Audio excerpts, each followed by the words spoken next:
قرآن مجید میں اللہ تعالیٰ نے کامیاب مومنوں کی جو صفات بتائی ہیں ان میں سے ایک صفت خاموشی یعنی فضول باتوں سے پرہیز کرنا ہے۔ ارشاد باری تعالیٰ ہے، تحقیق فلاح پائی ان مومنوں نے جو اپنی نماز میں خشوع اختیار کرنے والے ہیں اور جو فضول باتوں سے پرہیز کرنے والے ہیں۔ انسان کے اعضاء میں زبان کو بانسبت دوسرے اعضاء کے خاص اہمیت حاصل ہے۔ اعضاء انسانی میں زبان سب سے اچھی چیز بھی ہے اور سب سے بری چیز بھی۔ زبان سے اللہ رب العزت کا نام لیا جاتا ہے۔ اسلام قبول کرنے کے لیے اقرار اسی سے ہوتا ہے، خیر کی دعوت اسی سے دی جاتی ہے اور دوسرے اعضاء سے جو نیکیاں کی جاتی ہیں ان میں کسی نہ کسی طرح زبان کی شرکت بھی ہوتی ہے۔ اس کے برعکس زبان سے کفر کا کلمہ بھی نکلتا ہے، غیبت بھی کی جاتی ہے، جھوٹ بھی بولا جاتا ہے اور فحش گواہی بھی دی جاتی ہے۔ بس زبان کی حفاظت بہت ضروری ہے۔ حضرت ابو ہریرہ رضی اللہ تعالیٰ عنہ سے روایت ہے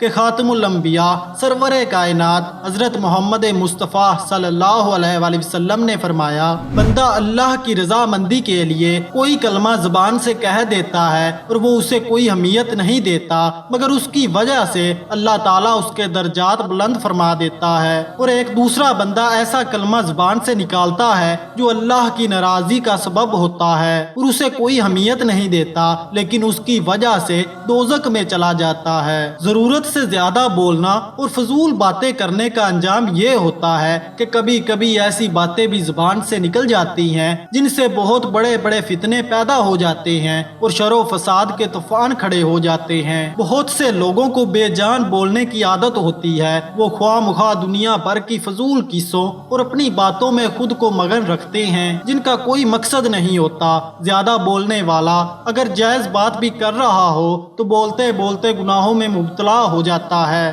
یعنی اس کی زبان سے تھوڑی ہی دیر میں ایسی باتیں نکلنا شروع ہو جاتی ہیں جو بندے اور اللہ کے درمیان دوری کا باعث بنتی ہے۔ اس لیے بھلائی اسی میں ہے کہ خاموش رہا جائے۔ خاموشی کی 4 قسمیں ہیں۔ پہلی قسم کی خاموشی اہل دنیا، متکبر اور ظالم لوگوں کی ہے جو تکبر اور نفسانی خواہشات کی وجہ سے غریب، عاجز، مظلوم، مسکین اور فقیروں سے ہم کلام نہیں ہوتے۔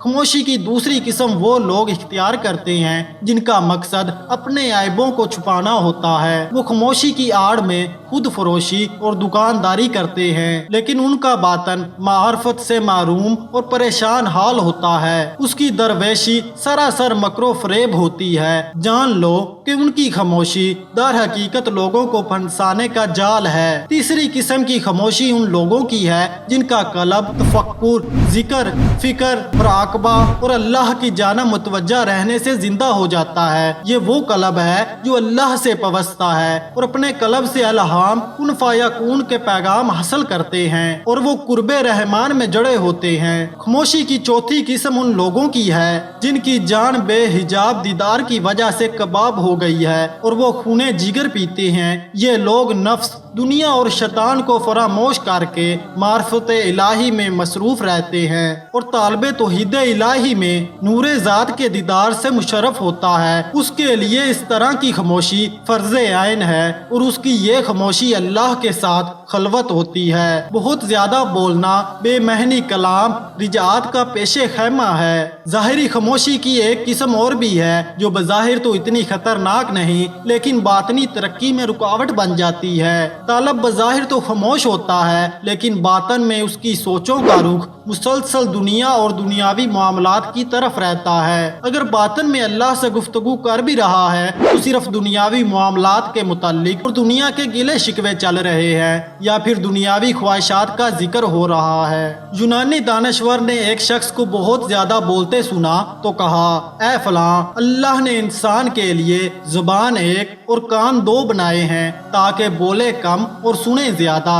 راہ فکری میں خاموشی کو خاص اہمیت حاصل ہے بلکہ یہ بنیاد ہے کیونکہ خاموش رہنے سے ہی غور و فکر حاصل ہوتا ہے اور غور و فکر سے ہی مقصد حیات کو پایا جا سکتا ہے۔ خاموشی ایک ایسی عبادت ہے ہے جس کو فرشتے لکھ نہیں سکتے، شیطان اسے بگاڑ نہیں سکتا اور اللہ تعالیٰ کے سوا اسے کوئی جان نہیں سکتا۔